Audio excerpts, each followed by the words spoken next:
It is almost over, Colts fans. It's almost over. This disaster of a season added another notch on Sunday as the Colts embarrassed themselves yet again against the New York Giants, 38-10. We'll tell you all about it today on Locked On Colts. Let's get to it.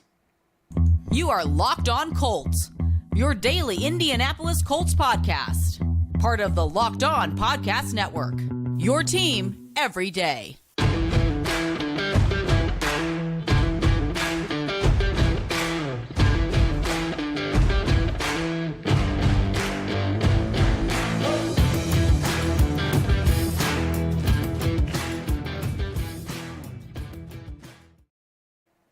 Thank you, Grumpy Gooses, for tuning in and making us your first listen of the day. This is your daily podcast covering your Indianapolis Colts, part of the Locked On Podcast Network, your team every day. Today's show is brought to you by Ultimate Football GM. If you've ever dreamed of becoming an NFL GM and managing your football franchise, then this game is definitely for you. To download the game, just visit ultimate-gm.com or look it up on the app stores. Our listeners get a 100% free boost to their franchise when they use the promo Locked On in all caps in the game. Happy New Year to all of you. I am Jake Arthur. He's Zach Hicks, and that dead horse over there on the floor is your 4-11-1 Indianapolis Colts. You know Zach and I from horseshoehuddle.com, of course. Today we're going to go over what the heck happened to this Colts team in their latest lopsided loss, and why it's an incredibly necessary to pull the ripcord after this and just start from the ground up next offseason. And we're also going to take a quick look ahead to the Texans and what we'd like to see with just one game left, mercifully.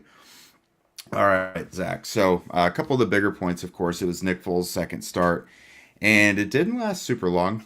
He just got absolutely smoked by Kayvon Thibodeau and left with a rib injury and did not return.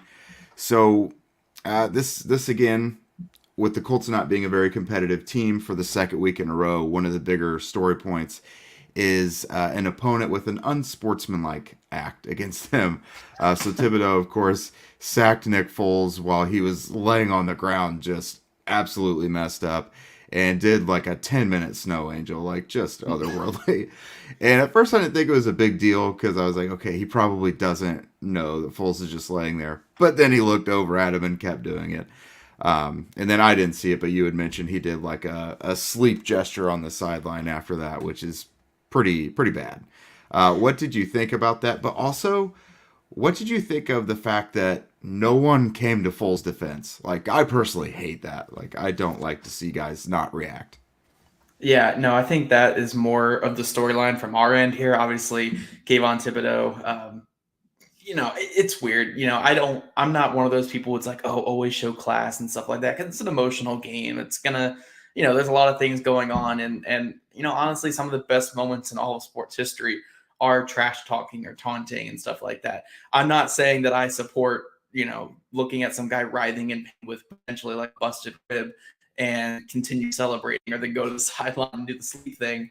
But that's something else. But yeah, I think more of the concerning thing, especially for fans or people who enjoy the Colts, the offensive line is just so checked out right now, or the rest of not even the offensive line, the entire offense is so checked out right now that there's a dude celebrating right next to their quarterback writhing in pain on the ground, and just nothing. There's just no reaction. There's no anything. So yeah, I don't really know much to say about that. It's just like the team is just dead in the water, and there's no sign of hope for the rest of this season, at least maybe in the future after they get their quarterback and hopefully new head coach. But yeah, you could just tell right there this team was completely checked out, and they've been checked out for, since that Vikings loss, this team has been very, very checked out. And today, and that play in particular was great, just kind of showing for how checked out this team is. Yeah, there's really no coming back from a comeback like the Vikings had, really. In the last 2 weeks, they already were a bad team, but they just completely no-showed, just 13 points in the last 2 games. You're right. They are totally checked out, and there was some more, ugly moments. Dexter Lawrence is just a mammoth person. He is as strong as it's going to get at defensive tackle. But he bull rushed Quentin Nelson back into another sack against, I think it was Ellinger. But yeah, just some low lights again. And that's another guy who you hope to see performing at a high level if no one else is. And of course, he had one of the opposite highlights of the day, if you will. So Sam Ellinger comes in, does a little better than Foles. Overall, the two combined for 124 net passing yards. I think that's their third lowest of the season. Just so happens the other two are Nick Foles' last start against the Chargers and Ellinger's last start against the Patriots. So did you see anything better, I guess, from Ellinger? Because I've got to imagine he starts next week. Why not, I mean, just the second he came in, it was more enjoyable to the eyes watching him than Nick Foles. I mean, Nick Foles had yet another play in this game where a defender was about to wrap him up in the backfield for a sack, and they let go of him because I guess he's so fragile that teams don't want to hit him. And then he scampers around like a baby deer and throws the ball over his receiver's head. I mean, it's hard watching Nick Foles. I mean, the pick six was just atrocious throw, just way too far inside and late.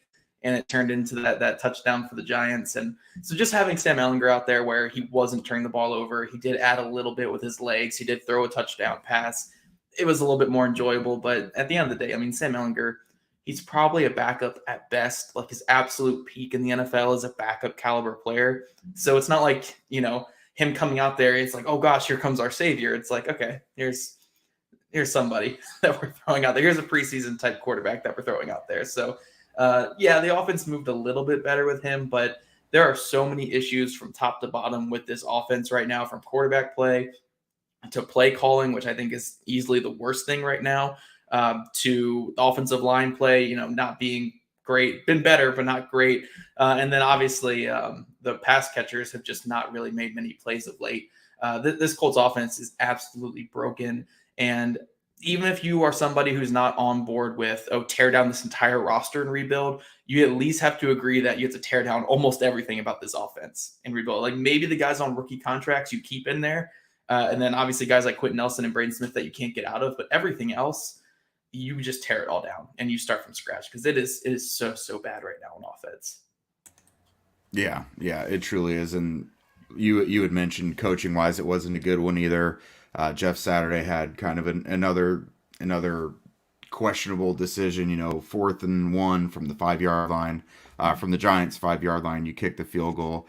It's funny because Jim Irsay said he's not going to play scared, but that's a scared move. You're already a bad team. Like just try and go for the bigger points. And then of course the offensive play calling, more predictable early down runs and just bland stuff. Not much pushing down the field. And one last thought on Nick Foles.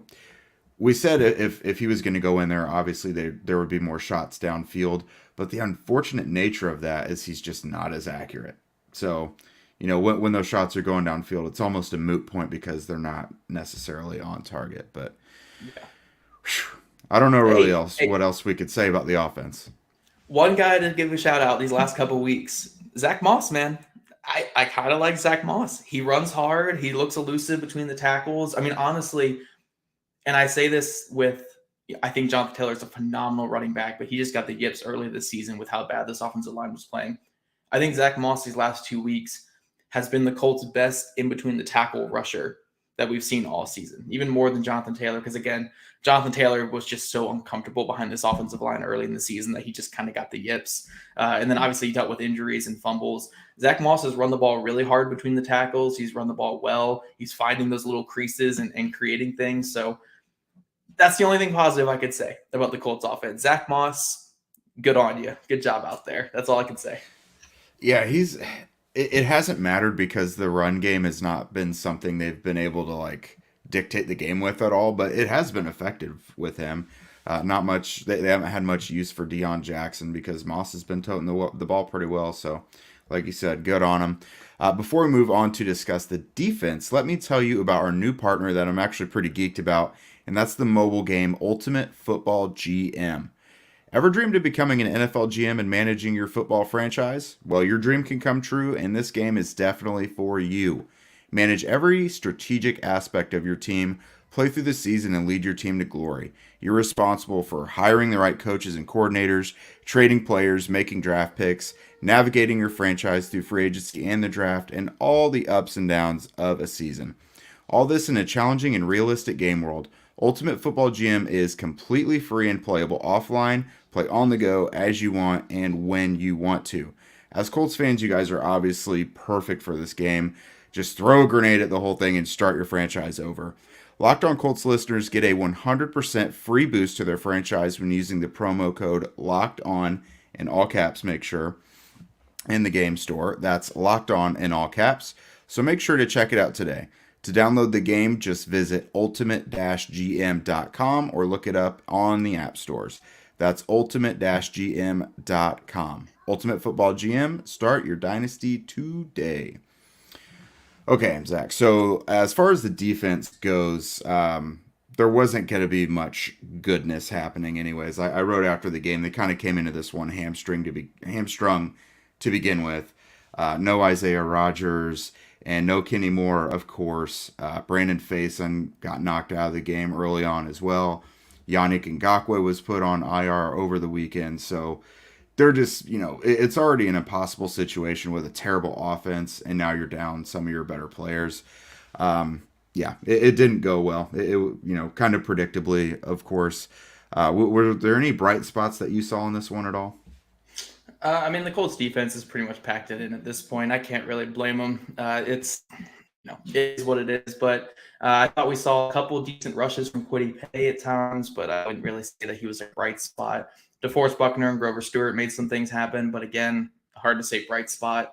Zaire Franklin and Bobby Okereke. Bobby Okereke, I think he forced that fumble at the beginning of the second half. And then Zaire Franklin had a couple more tackles. I think Zaire Franklin's like really close to the all-time single season tackle record set by Shaquille Leonard back in 2018. I think he has to be like one or two tackles off going into this last game. But if that's the only thing that, I think that's the only thing we can really look at as a positive on this defense is say, hey, cool, we might be making history in this lost season. But yeah, outside of that, there's nothing really to write home about. Dallas had kind of a tough time out there stepping in as a starter. And then, just very little pass rush. Corners were playing off coverage and not really sticking to their guys. And Daniel Jones was just absolutely killing them with their legs, which I think we all kind of knew that was, if we actually were covering this game in the lead up to this week and actually talking about it, and like if this game actually mattered, we would talk about, hey, the Colts defense, I think, is like 31st in the NFL in EPA per play when quarterbacks are like rolling out of the pocket or on the run. And you could also look at the scrambling numbers and how the Colts are allowing a really high number of scrambling yards to opposing quarterbacks. It's just, it was a recipe for the Colts to their defense to have a good game. And it kind of came out there and showed. The Giants offense really did not have any struggles at all moving up and down the field and scoring in this one. No, Jones looked like a star in this one.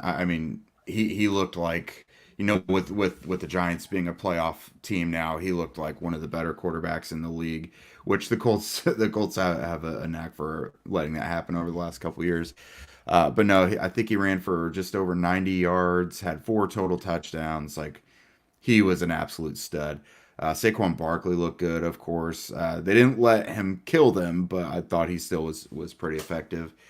Richie James from the Giants had a really good day. I have way more compliments for the Giants on this one. As for the Colts, Bobby Okereke, I thought he had some nice moments. Had that rough, unnecessary roughness penalty when Daniel Jones with the late slide. So I don't really fault him too much for that one. Like, you kind of got to do what you got to do. But yeah, not a great day overall. So looking forward to this one. I don't really know what else we could say about this game. It was just another ugly affair. So Texans, one more game left. It's at home, luckily. Is there anything that you saw today that you'd like to see them build on next week or what? No. Next question. Next question, Jake. No, there's nothing that I want. I don't want to see anything from today into next week. But honestly, before we talk Texans or before we even get out of here, because we just wanted to give you guys a quick game recap here. There's really not much to talk about. Again, a 38-10 loss where the Colts were not even somewhat competitive in this game. It's hard to talk about it in a lost season like this, but you got to realize no matter how bad teams are, it is extremely hard in the NFL to lose by more than 2 scores consistently. It's extremely hard. It never happens. Most football games in the NFL come to 1-score games. Let's look at the Giants today. The last last 10 games they were in or something like that. The last 11 games are all 1-score games. All 8 of their victories before today was a 1-score game victory. But now you're looking at this Colts team under Jeff Saturday, since they made all these changes and stuff like that. 3 of their last 4 losses have been by more than 2 scores. And they have not even been somewhat close in the last 2. And then that Cowboys game was just downright awful. The only game that wasn't a 2-score loss in that stretch was the biggest blown lead in the history of the sport.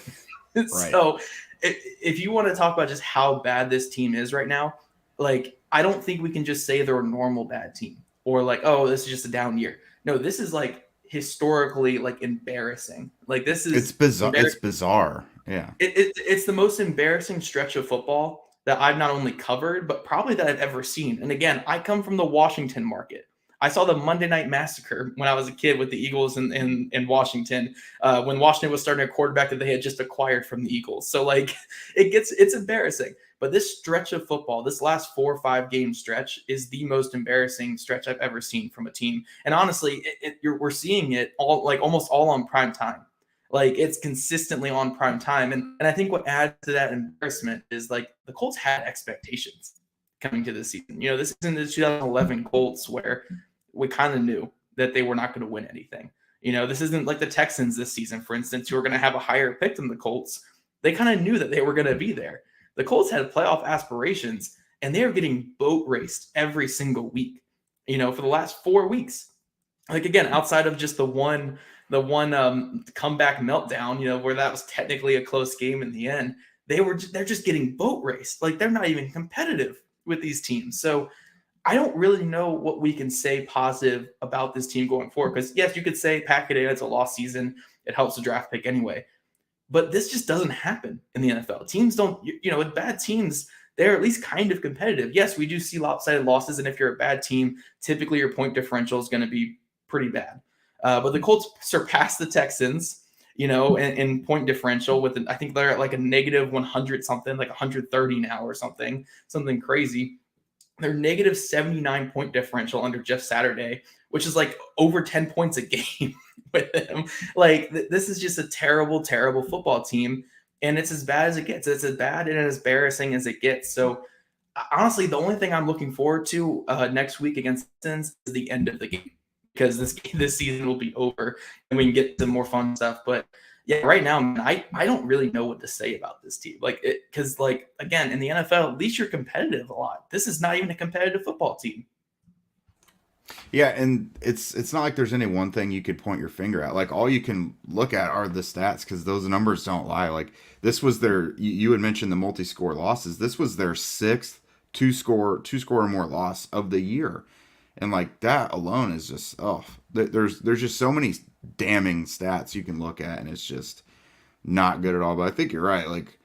We're about to hit full off-season mode on this, and it cannot come soon enough. Yeah, I will say to Basil Fawidi 241, I don't think I was alive when Whimsicles were happening, so this is why I'm saying that this is the most embarrassing I've seen.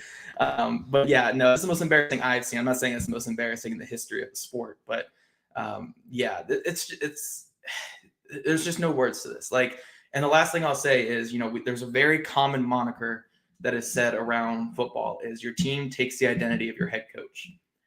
I'm not saying Jeff Saturday had any chances of succeeding here, but your team is taking as embarrassing an identity as your head coach is. It was embarrassing that Jeff Saturday became the head coach of this team. And as a result, this team is extremely embarrassing right now. They're taking that identity of an embarrassing coach that has no clue what they're doing. And now they're an embarrassing team that looks like they have no clue what they're doing out there. So yeah, that's my little rant. That's all I can really say in this post game here. But before we take off, guys, I want to tell you all about our sponsor, Built Bars. Looking for a delicious treat? Don't want all the fat calories?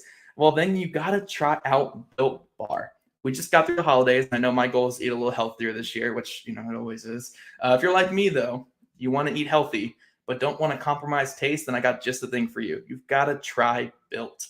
With Built, healthy is actually tasty. Seriously, they're so delicious that you won't even think that they're good for you. It's perfect for that New Year's resolution. They come in unbelievable flavors like churro, peanut butter brownie, and coconut almond. Now you don't need to wait around and get a box. For months, we've been telling people about ordering your Built Bars at Built.com. Now you can get them at your local Walmart or even Sam's Club. That's right. Head to the nearest Walmart today. Walk to the pharmacy section and grab yourself a box of Built Bars. You can pick up a 4-bar box of cookies and cream, double chocolate, or coconut puffs. If you're close to Sam's Club, run in and grab a 13-bar box with our hit flavor, brownie batter, and churro. You can thank me later.